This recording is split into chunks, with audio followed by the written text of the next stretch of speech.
جد هام مع النقابات اليوم في الإشكالية اللي كنعرفوها في ميدان ديال التعليم اليوم. ولكن اجتماع الحمد لله إيجابي، يعني كان فيه حوار اللي هو جاد وكانت واحد الجدية في العمل. الإخوان الممثلين ديال النقابات جابوا يعني المطالب ديالهم اللي هي مطالب اللي ناقشناها وتحاورنا فيها، واللي هي مطالب يعني مهمه اللي كتهم يعني الناس ديال القطاع ديال التربيه الوطنيه. هذه كانت مناسبه انه باش نتجاوبوا معها. ويمكن نعطيكم بعض يعني التوجهات اللي حنا قررنا باش غادي نمشيو فيها ان شاء الله.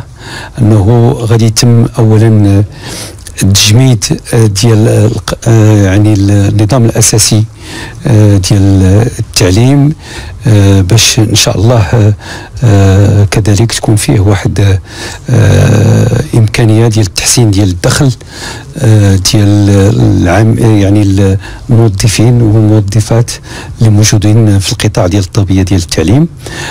كانت نقطه يعني ثانيه اللي هي عندها الاهميه ديالها اللي تكلموا عليها الاخوان ديال الاقتطاعات. شرحنا الاخوان ديال النقابات بان الاقتطاعات مرت من واحد المرحله اللي هي يعني اداريه، وصلت انه الاقتطاع كاين واللي صالح غادي يخرجوا من هنا يومين، ويعني من الصعب انه بالنسبه لهذيك الشهور الاولى اللي كانت نرجعوا على الاقتطاعات. ولكن اقترحنا عليهم انه يعني الاضرابات الكبيره هي هذه اللي جات من بعد، اللي غادي تكون يعني في الشهر المقبل، انه يكون واحد الحوار ونقاش داخل يعني لا كوميسيون اللي غادي يشتغلوا باش يحاولوا ان شاء الله نخففوا من هذا الشيء ولا نتجاوزوه في المستقبل. ثالثا غادي تكون ان شاء الله لجنه وزاريه كما قررنا اللي كيترأسها السي شكيب بن موسى، وغادي يكون معه السيد وزير الشغل السي سكوري، وغيكون معه السي القجع الوزير ديال يعني الميزانيه، وغادي يتعاملوا معهم بعدد من الاجتماعات ان شاء الله باش نحاولوا نخدموا على هذاك التحسين ديال ان شاء الله التعديل ديال القانون الاساسي، ونلقاو الحلول ديال جميع يعني المشاكل اللي هي مطروحه.